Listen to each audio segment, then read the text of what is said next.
Hello student, welcome to BCP Academy online classes. Dear student, today I am going to discuss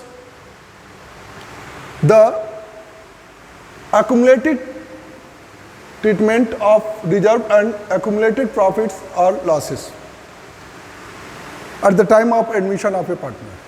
जब हम new partner का admission करते हैं तो उस समय हम रिजर्व्स जो होते हैं पहले से जो पड़े हुए रिजर्व रहते हैं अकाउंट और credit balance of profit and loss account रहता है या debit balance of profit loss account रहता है, वर्कमैन कंपनसेशन रिजर्व रहता है, इन्वेस्टमेंट फ्लक्चुएशन रिजर्व रहता है।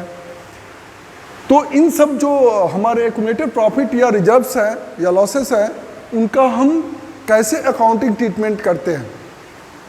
तो at the time of admission if there is any general reserve fund और the balance of profit and loss account appearing in the balance sheet, it must be transferred to old partners capital account in their old profit sharing ratio। यानी कि जो भी reserves fund या general reserve या accumulated profit और loss balance रहता है उसको हम eight the time of admission of A partner उसको जितने ओल्ड पार्टनर्स होते हैं ओल्ड पार्टनर्स कैपिटल अकाउंट में हम क्या करते हैं, ट्रांसफर कर देते हैं। किस रेशियो में? तो ओल्ड प्रॉफिट शेयरिंग रेशियो में ट्रांसफर करते हैं। लेकिन इस चीज़ का ध्यान देना चाहिए कि हम सिर्फ ओल्ड पार्टनर को ही उसमें इंक्लूड करेंगे और ओल्ड रेशियो को ही इंक्लूड करेंगे। New partner is not entitled to any share of such reserve and profits और न्यू पार्टनर्स इस किसी भी रिजर्व या एक्यूमुलेटेड प्रॉफिट या लॉस में शेयर लेने के लिए हकदार नहीं है। ठीक है, क्यों? क्योंकि ये पहले से जो ओल्ड पार्टनर का ये अर्न किया हुआ ये रिजर्व और प्रॉफिट है, तो इसमें उनको बांटने का सिर्फ जो राइट है वो सिर्फ ओल्ड पार्टनर्स को ही है, न्यू पार्टनर्स को नहीं है। हाँ, after the admission of new partner at the end of the next end of the year जब प्रॉफिट का डिस्ट्रीब्यूशन होगा या रिजर्व का डिस्ट्रीब्यूशन होता है या कोई भी केस ऐसा आता है जिसमें आपका पार्टनरशिप चेंज होता है, उस केस में आप उस पार्टनर को आप क्या करेंगे, शेयर देंगे। अदरवाइज जब न्यू पार्टनर का एडमिशन जिस समय हो रहा हो उस समय इस रिजर्व में किसी में भी आप न्यू पार्टनर का शेयर नहीं। ठीक है, next, for this purpose the following journal entries are recorded. इस पर्पज के लिए जो आप जर्नल एंट्री रिकॉर्ड करते हैं उसमें सबसे पहला है for distributing reserve and accumulated profit. जो रिजर्व और एक्यूमुलेटेड प्रॉफिट है उसमें यही चीजें आती है आपके सामने। तो जितने भी रिजर्व होते हैं या प्रॉफिट एंड लॉस का क्रेडिट बैलेंस होता है ये सब डेबिट होते हैं। यानी कि general reserve account debit, reserve fund account debit, profit and loss account debit, credit balance अगर है तो डेबिट बैलेंस होगा तो ये लॉस में गिना जाएगा। टू ओल्ड पार्टनर्स कैपिटल और करेंट अकाउंट, अगर फिक्स कैपिटल है तो करेंट अकाउंट और फ्लक्चुएटिंग कैपिटल है तो आप कैपिटल अकाउंट का एंट्री करेंगे। अब इसमें एक चीज है कि आप इसको किस रेशियो में डिस्ट्रीब्यूट करेंगे, तो हमेशा ये किस रेशियो में होगा, तो ये हमेशा आपका ओल्ड रेशियो में ही ये डिस्ट्रीब्यूट होगा। क्लियर है? नेक्स्ट है for distributing accumulated losses among old partners in old ratio.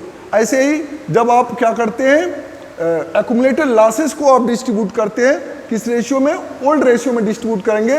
If there is any accumulated loss like debit balance of profit and loss account, यहाँ पे आपका क्या है, क्रेडिट बैलेंस है तो आप इसको पार्टनर्स कैपिटल अकाउंट क्रेडिट हुआ है।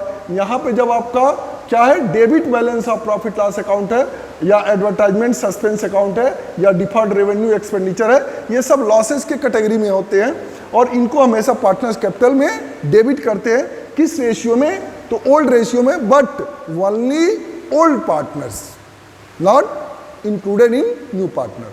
हम इसको सिर्फ ओल्ड पार्टनर्स में ही डिस्ट्रीब्यूट करते हैं, ओल्ड प्रॉफिट शेयरिंग रेशियो में ही। It should be debited to old partners capital account in their old profit sharing ratio. The entry will be old partners capital और करेंट अकाउंट डेबिट। तो old partners जो भी हैं उनमें जैसे मान लीजिए सपोज करिए ए एंड बी पार्टनर्स है, सी एडमिट हो रहा है तो यहाँ पर A's capital account, A's capital account debit, B's capital account debit to profit and loss. मतलब यहाँ पर आप ओल्ड पार्टनर्स की जगह सिर्फ ओल्ड पार्टनर का ही नाम देंगे, न्यू पार्टनर को शेयर नहीं देना है, सिर्फ ओल्ड रेशियो का ही इस्तेमाल करना। ये हमेशा ध्यान रखेंगे आप कि ये अक्यूमुलेटेड प्रॉफिट या रिजर्व कोई भी केस हो, चाहे वो change in profit sharing ratio का केस हो, या एडमिशन का केस हो, रिटायरमेंट और डेथ का केस हो, या आपका डिसोल्यूशन का केस हो, किसी भी केस में ये हमेशा ओल्ड रेशियो में ही डिस्ट्रीब्यूट होता है। इस चीज का ध्यान देंगे। बट एडमिशन के केस में ओल्ड पार्टनर ओल्ड रेशियो, ठीक है। तो ये एंट्री होगी ओल्ड पार्टनर्स कैपिटल और current account debit to profit और लॉस अकाउंट, डेबिट बैलेंस का जो रहेगा to advertisement suspense account, to deferred revenue expenditure account. तो ये एंट्री आप पास करेंगे, ठीक है। तो इसमें नेक्स्ट, अब इसमें चीज याद आएंगे, for distributing surplus of specific reserve. अब जब हम सरप्लस, स्पेसिफिक रिजर्व के कुछ सरप्लस होते हैं, जैसे सपोज करिए कि आपका वर्कमैन कंपनसेशन रिजर्व है ना, तो आपका वर्कमैन कंपनसेशन रिजर्व में आपको मैं प्रीवियस चैप्टर जो change in profit sharing ratio था, तो उसमें मैंने आपको वर्कमैन कंपनसेशन रिजर्व से रिलेटेड आपको एडजस्टमेंट बताया था कि उसमें सरप्लस हो सकता है या डेफिसिट हो सकता है।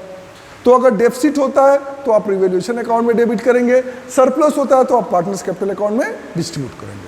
तो इस चीज में हमेशा आप सबसे पहले वर्कमैन कंपनसेशन रिजर्व से रिलेटेड केसेस देखेंगे। For distributing surplus of specific reserve, specific reserve की बात होगी तो the firm may have created some specific reserve like workman compensation reserve और इन्वेस्टमेंट फ्लक्चुएशन रिजर्व। ये कुछ specific reserve out of profit create किए जाते हैं फर्म के द्वारा।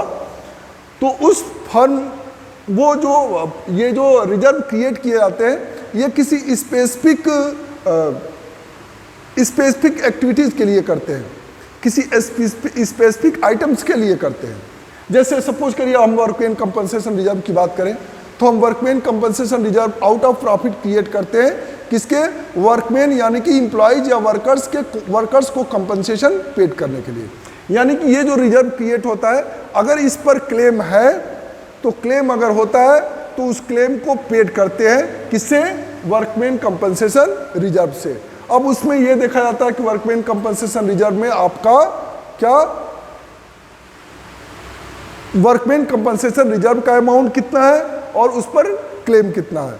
जब जैसे मैंने बताया कि अगर आपको यहां पर सपोज करिए वर्कमैन कंपनसेशन रिजर्व अगर आपका यहां पे 70,000 है ना, यहां पे 70,000 है और इस पर क्लेम जो है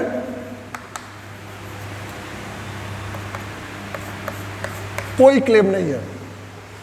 देखिए यहीं पे बात है, अब आप वर्कमैन कंपनसेशन रिजर्व आपका 70,000 है और यहाँ पे क्लेम नो क्लेम है, कोई भी क्लेम नहीं है इसके अगेंस्ट, वर्कमैन कंपनसेशन रिजर्व के अगेंस्ट कोई क्लेम नहीं है। इसका मतलब आपका पूरा का पूरा वर्कमैन कंपनसेशन रिजर्व क्या हो जाएगा, पार्टनर्स कैपिटल अकाउंट में क्रेडिट हो जाएगा। किस रेशियो में, तो ओल्ड रेशियो में होगा। और कितने पार्टनर में होगा, तो सिर्फ ओल्ड पार्टनर में, ओल्ड रेशियो में ये डिस्ट्रीब्यूट हो जाएंगे। किस केस में, जब ये नो क्लेम का केस रहता है। लेकिन वहीं पे जब नो क्लेम की जगह अगर यहाँ पे सपोज करिए कि यहाँ पे आपका 30,000 आ गया क्लेम है, तो आपके पास रिजर्व कितना है 70,000, आपको क्लेम कितना पेड करना है 30,000।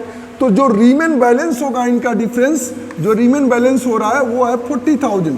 यानी कि जो 40,000 का जो सरप्लस आपके पास रिजर्व बच रहा है उसको आप पार्टनर्स कैपिटल अकाउंट में क्या करेंगे, क्रेडिट कर देंगे।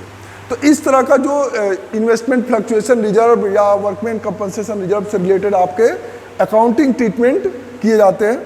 इसी में इससे related to meet certain future obligations, जो फ्यूचर ऑब्लिगेशंस ऐसे इंसिडेंट होते हैं उसमें इसका यूज करते हैं।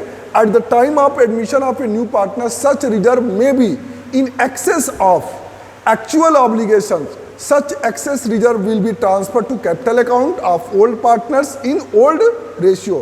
The entry will be passed workman's compensation reserve account debit, investment fluctuation reserve account debit to old partners capital or current account, and the workman compensation reserve will be distributed in old ratio and old partners.